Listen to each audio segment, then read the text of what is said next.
दोस्तों इस चैनल पे फर्स्ट ईयर वाले स्टूडेंट्स को बहुत सारे सब्जेक्ट पढ़ाए जाते हैं जैसे कि Hindi, English, pol science, history etcetera. तो सिंपली आपको उन सब्जेक्ट्स की वीडियो देखने के लिए चैनल के आइकन पे क्लिक करना है एंड देन आपके सामने जब अगला इंटरफेस ओपन होगा तो आपको प्लेलिस्ट वाले ऑप्शन पे क्लिक करना है। तो प्लेलिस्ट वाले ऑप्शन पे क्लिक करने के बाद जब आपके सामने बहुत सारी प्लेलिस्ट ओपन होंगी तो आप यहाँ पे देख सकते हैं यही सारे आपकी सब्जेक्ट की सारे चैप्टर वाइज वीडियो मिल जाएंगी आपको यहाँ पे। तो आप एक एक करके वो सारे चैप्टर्स देख सकते हैं। Guys welcome to Shrivastava classes. मैं हूं आशुष श्रीवास्तव और आज मैं इस वीडियो में पॉलिटिकल साइंस का एक टॉपिक पढ़ाने वाला हूं। तो गाइस ये जो हमारा टॉपिक है ये बीए प्रोग्राम जो कर रहे हैं स्टूडेंट्स फर्स्ट ईयर में है और जो बीए ऑनर्स कर रहे हैं उनके लिए भी बेनिफिशियल होने वाला है। देखिए गाइस जो बीए प्रोग्राम कर रहे हैं उन्हें ये टॉपिक फर्स्ट सेमेस्टर में पढ़ना पड़ेगा और जो बीए ऑनर्स कर रहे हैं पॉलिटिकल साइंस ऑनर्स उन्हें सेकंड सेमेस्टर में पढ़ना पड़ेगा। तो गाइज ये इस वीडियो पे यानी कि इस टॉपिक पे हमारा ये सेकंड वीडियो है यानी कि सेकंड पार्ट है। इस टॉपिक को हमने 2 वीडियो में कवर अप करा। तो पहली वीडियो आपको डिस्क्रिप्शन में मिल जाएगी तो आपको पहली वीडियो वहाँ से वॉच आउट कर लेनी है। ये जो हमारी वीडियो है ये सेकंड वीडियो है, इसमें हम समानता के प्रकार पढ़ेंगे और समानता क्या होती है ये बात हम पहली वीडियो में क्लियर कर चुके हैं। यानी कि समानता का जो मतलब होता है, जो अर्थ होती है, जो अवधारणा होता है ये हम फर्स्ट वीडियो में क्लियर कर चुके हैं। तो आप फर्स्ट वीडियो ज़रूर देख लीजिएगा इस वीडियो को देखने से पहले। तो चलिए गाइस अब मैं आपको बता देता हूँ हमने फर्स्ट वीडियो में कहाँ तक पढ़ लिया था। तो ये हमने पढ़ लिया था समानता के बारे में, अच्छे से सब डीप में समझ लिया था। तो ये आप वहाँ से समझ सकते हैं, उस वीडियो का लिंक आपको नीचे डिस्क्रिप्शन में मिल जाएगा। जो आज हम स्टार्ट करने वाले हैं वो करने वाले हैं समानता के प्रकार से। ऊपर का सारा हमने पहले ही पढ़ लिया फर्स्ट वीडियो में, तो आप भी वहाँ से पढ़ लीजिएगा तभी आपको ये आगे का भी समझ में आ जाएगा। तो समानता का जो प्रकार होता है उसमें से पहला प्रकार है हमारा राजनीतिक समानता। यानी कि राजनीतिक समानता क्या होती है आइए हम समझने की कोशिश करते हैं। तो देखिए गाइस फर्स्ट पॉइंट हमारा क्या कहता है, राजनीतिक समानता का अर्थ होता है कि राजनीतिक रूप से सभी नागरिक समान होने चाहिए और सभी को समान अधिकार भी मिलने चाहिए। तो देखिए गाइस साफ साफ इसमें मतलब ये समझ आ रहा है कि राजनीतिक समानता क्या चीज़ है। राजनीतिक समानता का अर्थ ये होता है कि सभी जो नागरिक होते हैं, नागरिक यानी कि सभी जो लोग होते हैं किसी देश के, मान लीजिए देश है, इसके जो लोग हैं जितने भी लोग हैं उन सभी को समान अवसर मिलने चाहिए, समान अधिकार मिलने चाहिए। ऐसा नहीं है कि कोई अमीर है तो उसे ज़्यादा मौके मिलने चाहिए, ज़्यादा अधिकार मिलने चाहिए, नहीं, बिल्कुल चाहे अमीर है, गरीब है, काला गोरा, जैसे मर्जी है, सबको समान अधिकार मिलने चाहिए। यही होता है राजनीतिक समानता। आइए समझते हैं नेक्स्ट पॉइंट हमारा क्या कह रहा है, समझने की कोशिश करते हैं। लिंग, जाति, धर्म और धन, रंग, रूप के आधार पर नागरिकों को मतदान तथा चुनाव लड़ने से रोका नहीं जाएगा। तो देखिए गाइस यहाँ पे राजनीतिक समानता जो है उसकी एक बात बताई गई है कि लिंग यानी कि जो हमारा जेंडर होता है कि आप स्त्री हो या पुरुष हो, इसी टाइप से जाति, कोई से भी जाति से आप बिलोंग करते हो, धर्म से कोई से भी बिलोंग करते हो, आपके पास पैसा हो या ना हो, धन, और आपका रंग रूप चाहे कुछ भी हो, आप काले गोरे जैसे मर्जी हो, आपको इन सब के आधार पर मतदान यानी कि वोट देने का अधिकार जो है वो छीना नहीं जाएगा। आप मतदान भी कर सकते हो चाहे अब इनमें से किसी भी जाति के हो, किसी भी धर्म के हो, किसी भी, आपके पास पैसा हो नहीं हो, आपका रंग रूप वगैरह कुछ नहीं देखा जाएगा। आप क्या कर सकते हो, मतदान कर सकते हो और इसी टाइप से आप चुनाव भी लड़ सकते हो। तो गाइज यही हमारा एग्जाम्पल है किसका, राजनीतिक समानता का। तो राजनीतिक समानता आपको दिख रहा होगा, यहाँ पे कोई भेदभाव नहीं हो रहा, इसी को हम कहते हैं राजनीतिक समानता। यानी कि बिना रंग रूप वगैरह के आपको मतदान करने का अधिकार है, आपको चुनाव लड़ने का अधिकार है, इसी को हम कहते हैं राजनीतिक समानता। चलिए नेक्स्ट पॉइंट पढ़ते हैं और समझने की कोशिश करते हैं। तो नेक्स्ट पॉइंट हमारा क्या कह रहा है, अपराधी, बच्चे, पागल एवं दिवालिये लोगों को छोड़कर सभी को समान रूप से मतदान करने का अधिकार है। जैसे कि अभी हमने ऊपर पढ़ा कि लिंग, जाति, धर्म, धन और रंग रूप से भेदभाव नहीं किया जाएगा किसी के साथ। इसी टाइप से यहाँ पे देखिए कुछ लोगों के साथ होता है ऐसा, जैसे कि अपराधी है कोई तो उसे हम मतदान करने नहीं दे सकते। क्यों? क्योंकि वो अपराध करके बैठा है।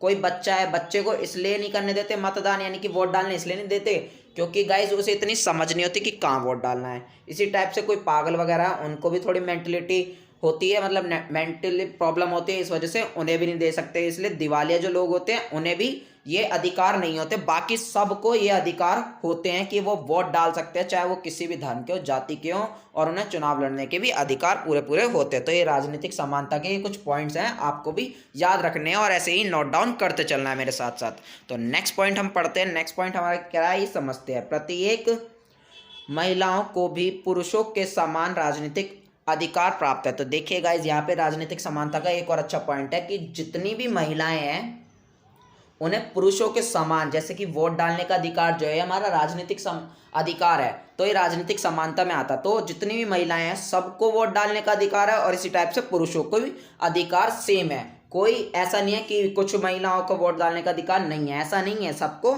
सेम है अधिकार। तो यही हमारा राजनीतिक समानता है कि पुरुषों और महिलाओं को भी आपस में वोट डालने का सभी को समान अधिकार है। जितने भी हमारे राजनीतिक समानता है वो यानी कि राजनीतिक जो कानून है हमारे वो सब समान है। तो गाइज मैं उम्मीद करता हूँ कि आपको राजनीतिक समानता का अर्थ बहुत अच्छे से समझ में आ चुका होगा। तो राजनीतिक समानता का सिंपली अर्थ आपको इसी पॉइंट में ही समझ में बहुत अच्छे से आ चुका होगा। तो आपको ये जो बाकी सारे पॉइंट्स लिखवाए गए हैं ये इसलिए लिखवाए हैं ताकि आप छोटा सा ना लिखो, आप थोड़ा फैला के लिख सको पेपर में, और आपको फैला के ही लिखना होता है पेपर में। अब बढ़ते अपने नेक्स्ट हेडिंग की ओर, नेक्स्ट प्रकार की ओर समानता के। तो नेक्स्ट प्रकार कौन सा हमारा, वो है सामाजिक समानता। सामाजिक समानता क्या होती है, आइए इसे समझने की कोशिश करते हैं। वंश, जाति तथा मजहब के आधार पर किसी भी व्यक्ति के साथ भेदभाव नहीं होना चाहिए। तो देखिए ये पॉइंट हमारा कह रहा है जो वंश होता है, किसी की जाति होती है और किसी का मजहब यानी कि धर्म वगैरह जो होता है, इसके आधार पर भाई किसी के साथ भेदभाव नहीं होने चाहिए। मान लीजिए ये समाज है, समाज में बहुत सारे वंश के लोग रह रहे हैं, बहुत सारी जाति के लोग रह रहे हैं, बहुत सारे मजहब के लोग रह रहे हैं, तो ये भेदभाव नहीं होना चाहिए समाज में किसी के साथ भी। तो यही हमारी सामाजिक समानता। नेक्स्ट पॉइंट पढ़ते हैं। नेक्स्ट पॉइंट हमारा क्या कह रहा है ये समझते हैं। सार्वजनिक भोजनालय, सिनेमा हॉल, तालाब, कुआं, दुकान तथा मंदिर आदि के प्रयोग से किसी भी नागरिक को वंचित नहीं किया जाना चाहिए। तो देखिए गाइज, आप सार्वजनिक भोजनालय यानी कि होटल वगैरह में भी जाते हो, आप सिनेमा हॉल वगैरह में भी जाते हो, आप तालाब वगैरह में भी जाते हो, आप कुएं वगैरह में भी जाते हो, और आपने दुकान वगैरह में किसी में भी जा सकते हो, आप मंदिर मस्जिद वगैरह कहीं भी जा सकते हो, आपको कोई रोक टोक नहीं है, चाहे आप किसी भी वंश के हो, जाति के हो, मजहब के हो, तो कोई रोक टोक नहीं होती। तो यही है हमारी सामाजिक समानता। तो आप इसका मतलब समझ रहे होगे, और ये पॉइंट आपको as it is note down कर लें। कुछ भी नहीं है गाइस, बहुत इजी टॉपिक है और कुछ भी नहीं है, आपको सब कुछ ऐसे ही समझ में आ रहा होगा। तो बढ़ते हैं अपने नेक्स्ट पॉइंट की ओर। नेक्स्ट पॉइंट हमारा क्या कह रहा है ये समझते हैं।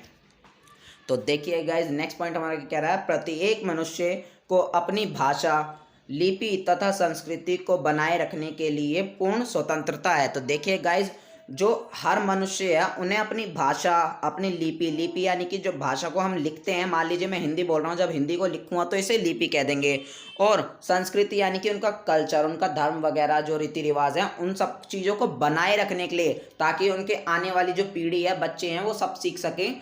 इसको बनाए रखने के लिए उन्हें खुली छूट है, कोई उन पर दबाव नहीं है कि वो ऐसा नहीं कर सकते, उन्हें यही भाषा बोलनी है, उन्हें दूसरी भाषा बोलनी है, ऐसा कुछ नहीं है। उनको खुली छूट है, वो कोई भी भाषा बोल सकते हैं, कोई भी लिपि लिख सकते हैं, अपनी संस्कृति का पालन कर सकते हैं। जरूरी नहीं है कि उन्हें कोई धर्म जबरदस्ती थोपा जाएगा। तो यही है हमारी सामाजिक समानता। तो आप इसका मतलब समझ चुके होंगे, तो पॉइंट को आप as it is note down कर लीजिएगा। नेक्स्ट पॉइंट हमारा क्या कह रहा है ये समझते हैं। समाज में अंतरजातीय विवाह को समाप्त कर देना चाहिए। तो देखिए गाइस, जो अंतरजातीय विवाह होते हैं, अंतरजातीय विवाह पहले क्या होता है मैं समझा देता हूँ। जैसे कि अंतरजातीय विवाह हम कहते हैं ना कि हम अमीर घर के हैं तो अमीर घर में ही शादी करेंगे, तो ये सब नहीं होना चाहिए समाज में। ऐसा अब भी होता है, जबकि इतनी राजनीतिक समानता है और सामाजिक समानता है समाज में, बट फिर भी समाज में ये अंतर्विवाह होता है। तो इसको ख़त्म कर देना चाहिए, यही कहती है हमारी सामाजिक समानता, कि ये ऐसा नहीं होना चाहिए। जो अंतरजातीय विवाह होता है, जो अमीर लोग अमीर से ही शादी करेंगे, ये सब खत्म कर देना चाहिए। ऐसा कुछ नहीं होता कि कोई अमीर है तो अमीर के साथ ही विवाह करेगा, ऐसा बिल्कुल भी नहीं होना चाहिए कि इस जाति का इसी जाति से शादी करेगा, ऐसा बिल्कुल भी नहीं होना चाहिए समाज में। तो यही कह रही है हमारी सामाजिक समानता। तो बढ़ते हैं नेक्स्ट पॉइंट को। नेक्स्ट पॉइंट हमारा क्या कह रहा है ये समझते हैं। समाज में प्रत्येक महिलाओं को पुरुषों के समान अधिकार मिलने चाहिए। जी हाँ, बिल्कुल। समाज, मान लीजिए एक समाज है, इसमें जो महिलाएं आदि और आधे पुरुष रह रहे हैं, तो ऐसा थोड़ी है कि पुरुषों को ज़्यादा अधिकार दे दिए और महिलाओं को ज़्यादा कम दे दिए, तो ऐसा नहीं होना चाहिए। महिलाओं को भी उतने अधिकार होने चाहिए और पुरुषों को भी उतने अधिकार होना चाहिए, ऐसा ही कहती है हमारी सामाजिक समानता। हालांकि ऐसा नहीं है, बहुत से केसेस में महिलाओं को बहुत सारे अधिकार नहीं दिए गए हैं और ना ही दिए जाते हैं, उन्हें पिछड़ा महसूस कराया जाता है। तो ऐसा नहीं होना चाहिए, इस बात पर बल देती है हमारी सामाजिक समानता। तो आप इस चीज़ का मतलब समझ चुके होंगे। तो बढ़ते हैं गाइज अपनी नेक्स्ट समानता की ओर। नेक्स्ट समानता कौन सी है हमारी? आर्थिक समानता। तो गाइज आर्थिक का मतलब तो आपको पता ही होगा, पैसों से संबंधित होता है, रिलेटेड होता है। यानी कि जब भी आर्थिक की बात होती है तो पैसों से रिलेटेड कुछ बात हो रही होती है। तो आइए समझते हैं क्या कह रहा है इसका फर्स्ट पॉइंट। आर्थिक समानता का अर्थ यह नहीं होता कि समाज में सभी नागरिकों को समान वेतन मिलना चाहिए। देखिए गाइज कितनी अच्छी बात बोली यहाँ पे कि आर्थिक जो समानता है इसका अर्थ ये नहीं होता, यानी कि आर्थिक समानता का मतलब ये नहीं है कि मान लीजिए समाज है, तो समाज में ये सारे लोग रह रहे हैं, बहुत सारे लोग हैं, तो सबको समान वेतन मिलना चाहिए। यानी सबको काम करने की जो दिहाड़ी वगैरह होती है वो सबको समान मिलनी चाहिए, ऐसा बिल्कुल नहीं होना चाहिए। यही कह रही है आर्थिक समानता कि अगर हम मान लो समाज में सबको समान पैसे दे दें तो ये आर्थिक समानता नहीं है, यही समझा रहा है हमारे ये पॉइंट। तो क्या है भाई आर्थिक समानता? जब सबको समान पैसे नहीं देने चाहिए तो आर्थिक समानता क्या चीज़ है, आइए समझते हैं। आर्थिक समानता का अर्थ होता है कि समाज के आर्थिक विषमता कम से कम होनी चाहिए। तो देखिए गाइज मैंने अभी आपको ऊपर वाले पॉइंट में समझाया कि समाज में जितने भी लोग रह रहे हैं अगर हम सबको समान पैसे देने लगे काम के बदले में तो ये समानता बिल्कुल भी नहीं है, आर्थिक समानता बिल्कुल भी नहीं है। क्यों नहीं है? अब देखिए मान लीजिए यहाँ पे एक पायलट है, इस समाज में एक पायलट रहता है और इसी समाज में एक मजदूर रहता है। अब पायलट को भी एक मजदूर के जितना वेतन दे दें या मजदूर को भी एक पायलट जितना वेतन दे दे तो ये अच्छी बात थोड़ी होगी। किसके लिए? अगर मजदूर के लिए तो बहुत अच्छी बात है, बट पायलट के लिए अच्छी बात नहीं है। ये यहाँ पे नाराज हो जाएगा, उनने इतनी मेहनत करी है, इतनी पढ़ाई करी है, इतनी मेहनत करके वो इस मुकाम तक पहुंचा, तो ये गलत होगा यहाँ पे। तो आर्थिक समानता का बिल्कुल मतलब ये नहीं है कि सबको समान वेतन मिलना चाहिए, यानी कि समान पैसे मिलने चाहिए काम के बदले में, ऐसा बिल्कुल भी नहीं है। बल्कि क्या है आर्थिक समानता का मतलब कि समाज में जितने भी लोग रह रहे हैं इनमें विषमताएं कम होनी चाहिए। आर्थिक विषमता का मतलब क्या है कि मान लो कि कुछ लोग ऐसे हैं कि बहुत अमीर हैं और कुछ लोग ऐसे हैं कि बिल्कुल ही गरीब हैं, ये बिल्कुल भी ना नहीं होना चाहिए, बल्कि सबका लेवल सेम सा होना चाहिए समाज में। तो इसी को हम कह रहे हैं आर्थिक समानता, यानी कि समाज में जितने भी लोग रह रहे हैं ना ज़्यादा गरीब होने चाहिए ना ज़्यादा अमीर होने चाहिए कुछ लोग, बल्कि जितने भी लोग रहते हैं समाज में वो सारे ही इक्वल होने चाहिए। मतलब ना ज़्यादा अमीर ना ज़्यादा गरीब होने चाहिए, सबका लेवल जो है एक टाइप सा होना चाहिए। इसी को हम कहेंगे आर्थिक समानता। अब पढ़ते हैं अपने नेक्स्ट पॉइंट। नेक्स्ट पॉइंट हमारा क्या कह रहा है समझते हैं। ऐसा नहीं होना चाहिए कि एक व्यक्ति के पास धन का भंडार हो जबकि दूसरे व्यक्ति के पास 2 वक्त की रोटी के लिए धन ना हो। तो देखिए गाइज ये पॉइंट कितना अच्छी बात कह रहा है हमें कि आर्थिक समानता इस बात पे बल देती है कि भाई मान लीजिए एक व्यक्ति के पास तो इतना धन है कि उसके पास संभाला ही नहीं जा रहा उसके पास धन, और एक व्यक्ति के पास भाई 2 रोटी खाने तक के पैसे नहीं है, यानी कि 2 टाइम के खाना खाने तक के पैसे नहीं। तो ऐसा बिल्कुल भी नहीं होना चाहिए, सबको इक्वल होना चाहिए। सबकी जो नीड है, बेसिक नीड है, कम से कम वो तो पूरी हो। ऐसा तो ना हो कि बिल्कुल ही मतलब इस बंदे के पास बिल्कुल भी रोटी खाना वाना खाने के लिए बिल्कुल ही पैसे नहीं है, बिल्कुल लिचड़ हो गया। तो ऐसा बिल्कुल भी नहीं होना चाहिए। सामाजिक आर्थिक जो समानता है हमारी इसी बात पे बल देती है। तो आपको ये पॉइंट भी as it is note down कर लेना है। अब गाइज मार्क्सवादी कुछ लोग होते हैं। मार्क्सवादी क्या होती है? ये एक विचारधारा होती है, एक सोच का नाम है। तो इस सोच को मानने वाले लोग कुछ बात कहते हैं आर्थिक समानता के ऊपर। तो आइए मैं आपको बताता हूँ ये लोग क्या कहते हैं। सभी पूंजीवादी संस्थाओं को समाप्त करके एक साम्यवादी राज्य की स्थापना हो। तो देखिए गाइस ये मार्क्सवादी जो लोग होते हैं ये कहते हैं कि आर्थिक समानता तभी होगी जब हम सभी पूंजीवादी जो संस्थाएं हैं, यानी कि जो प्राइवेट ज़्यादातर जो कंपनियां वगैरह हैं और जितनी भी अन्य अथॉरिटी वगैरह बना रखे हैं इन्हें समाप्त कर दो, बिल्कुल ही समाप्त करके भाई एक साम्यवादी राज्य की स्थापना कर दो जिसमें सरकार के हाथों में सब कुछ चले, सरकार ही सब कुछ मैनेज करे और सरकार के हाथ में ही सब कुछ चलता रहे। तो मार्क्सवादी लोग ये कहते हैं, तभी हमें आर्थिक समानता मिल पाएगी। इसी टाइप से भाई ये समाजवादी जो लोग होते हैं ये इसके बाद ये इस पे कुछ विचार अपने रखते हैं। ये कहते हैं नहीं जी ऐसा नहीं करना चाहिए, ऐसा करना चाहिए जैसा हम बोलते हैं। तो क्या बोलते हैं या ये समझते हैं? संसदीय लोकतंत्र होना चाहिए, उद्योग पर राज्य का अधिकार तथा सामाजिक सुरक्षा की योजना लागू होनी चाहिए। ये लोग कहते हैं, जो समाजवादी लोग कहते हैं, ये कहते हैं भाई आर्थिक समानता तभी होगी जब हम संसदीय लोकतंत्र को फॉलो करेंगे, और जब उद्योगों पर यानी कि फैक्ट्री वगैरह पर राज्य राज्य यानी कि सरकार का नियंत्रण होगा, सरकार के हाथों में होगा ये फैक्ट्री वगैरह। और जितने भी भाई सामाजिक सुरक्षा की जो योजना है ये हमें लागू करनी चाहिए, यानी कि सरकार को समाज के लिए जो सुरक्षा है, यानी कि मान लीजिए कुछ बूढ़े हैं, लाचार व्यक्ति हैं, तो उनके लिए ऐसी सुविधा करनी चाहिए ताकि उन्हें भाई मतलब हेल्प हो सके, ऐसी सुविधा करनी चाहिए। ठीक है, तो ये लोग ऐसा कहते हैं, तभी हमारी आर्थिक जो समानता है ये बनी रहेगी। अब इसी तरफ से गाइज जो उदारवादी लोग हैं ये कहते हैं जी ऐसा नहीं होना चाहिए, ऐसा होना चाहिए जैसे कि हम बता रहे हैं। तो पढ़ते हैं भाई ये क्या कहते हैं कि आर्थिक समानता का कब होनी चाहिए। तो ये लोग कहते हैं जी आर्थिक समानता तभी होगी जब ये बातें फॉलो करोगे। तो क्या कहते हैं, ये बाजारी अर्थव्यवस्था होनी चाहिए, यानी कि बाजार पे ज़्यादा फोकस होना चाहिए। ये कहते हैं कि काम धंधे पे ज़्यादा फोकस करो, बाजार में प्रतिस्पर्धा करो, व्यापार बढ़ाओ, तो तभी जो गरीबी वगैरह है वो मिटेगी और समान रहेंगे, सब लोग सब अमीर बन जाएंगे। तो ये लोग ऐसा कहते हैं। और क्या कहते हैं, प्रतियोगिता होनी चाहिए, जैसे कि मैंने अभी आपको समझाया कि आपस में कंपटीशन होना चाहिए। तो और ये क्या कहते हैं, व्यापार पर भाई ध्यान दो, ज़्यादा से ज़्यादा व्यापार पे जितना ध्यान दोगे उतना ज़्यादा धन आएगा देश में, और गरीबी जो है वो उतनी ज़्यादा मिटेगी, ऐसा कहते हैं लोग। तो उदारवादी, तो आप इस पॉइंट का मतलब समझ चुके हो कि तीनों आप याद रखिएगा। आप पढ़ते हैं अपने नेक्स्ट जो है हमारी लास्ट जो है समानता का प्रकार। तो समानता का लास्ट प्रकार है हमारा नागरिक और कानूनी समानता। इसको नाम से ही पढ़ के आपको समझ में आ गया होगा। गिनती के 2 पॉइंट मैंने लिखे हैं, तो आप इसे एक्सटेंड करके और भी लिख सकते हैं, बट मैं आपको 2 पॉइंट के अंदर अंदर ये बिल्कुल अच्छे से समझा दूंगा। तो देखिए हमारा फर्स्ट पॉइंट हमारा क्या कह रहा है, प्रत्येक व्यक्ति कानून के सक्षम समान है तथा सभी को न्याय मिलना चाहिए। तो देखिए गाइज यहाँ पे नाम से पता लग रहा है, इस वाली समानता को हम नागरिक समानता भी कहते हैं और कानूनी समानता भी कहते हैं। तो क्या होती है भाई नागरिक समानता और कानूनी समानता की, प्रत्येक व्यक्ति जो है, मान लीजिए समाज है या पूरा देश है, तो इसमें जितने भी व्यक्ति हैं, चाहे वो कितने भी अमीर हो, कितने भी गरीब हो, कितने भी किसी भी धर्म जाति वगैरह लिंग वगैरह कुछ मैटर नहीं करता, जितने भी व्यक्ति हैं सबको समान अधिकार हैं। ऐसा तो नहीं है ना कि मान लीजिए आपको वोट देने का अधिकार है और आपको दोस्त को बिल्कुल भी नहीं है, ऐसा बिल्कुल भी नहीं हो सकता। अगर आप 18 प्लस के हो गए तो आपको भी अधिकार है, चाहे आपका दोस्त कितना अमीर हो उसको भी वही अधिकार होगा।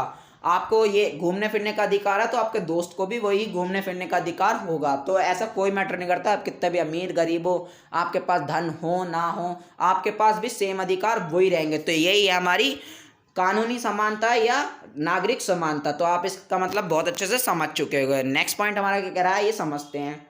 परंतु धार्मिक आधार पर कानून सभी के लिए समान नहीं है। तो देखिए गाइज यहाँ पे एक अपवाद कह सकते हैं हम इस कानूनी समानता की, कि मैंने अभी आपको बताया कि सबके लिए, चाहे आप किसी भी टाइप के व्यक्ति हो, आपके लिए जो अधिकार हैं वो समान होंगे, जो कानून वगैरह हैं वो आपके लिए सबके लिए समान होंगे। बट यहाँ पे एक चीज़ क्या होती है, देखिए मान लीजिए धार्मिक आधार पे मान लीजिए ये मान लीजिए ये रे हिंदू, ठीक है, और ये रे मुस्लिम लोग।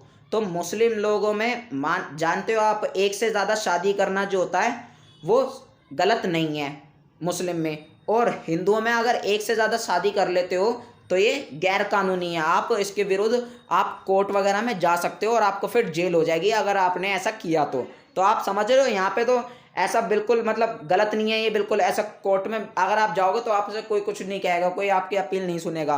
बट अगर हिंदुओं में जाओगे तो आपकी अपील सुन ली जाएगी और आपको मतलब सज़ा दे दी जाएगी। तो यही समझाना चाह रहे हैं, जो धार्मिक आधार पे है, तो धार्मिक आधार पे भाई ऐसा होता है कि कानूनी जो कानून है वो अलग अलग हो जाते हैं थोड़े बहुत, बट ज़्यादा नहीं होते। थोड़े बहुत कानून में थोड़े थोड़े डिफरेंसेस हो जाते हैं कानूनी आधार पे, यानी कि सॉरी धार्मिक आधार पे। तो आप इसका मतलब बहुत अच्छे से समझ चुके हो, आपको सारी समानता के प्रकार बहुत अच्छे से समझ में आ चुके होंगे। तो गाइज अब आपके जो भी डाउट्स हो इस वीडियो से रिलेटेड या इस टॉपिक से रिलेटेड, तो आप नीचे कमेंट बॉक्स में कमेंट कर सकते हैं या मेरे को इंस्टाग्राम पे कांटेक्ट कर सकते हैं। मेरे इंस्टाग्राम की आईडी भी आपको नीचे डिस्क्रिप्शन में मिल जाएगी। और गाइज मैं साथ ही साथ आपको यहाँ पे एक और इन्फॉर्मेशन देना चाहता हूँ। हमने टेलीग्राम का एक ग्रुप बनाया हुआ है जिसमें बहुत सारे बच्चे जुड़ते जा रहे हैं और वहाँ पे आपको सोल से रिलेटेड सारी अपडेट्स दे देता हूँ और आपको हमारी सारी वीडियोस का लिंक वहाँ पे सबसे पहले प्रोवाइड करा दिया जाता है। तो उस ग्रुप का भी लिंक आपको नीचे डिस्क्रिप्शन में मिल जाएगा, तो आप वहाँ पे जाके ज्वाइन कर सकते हैं हमारे ग्रुप को।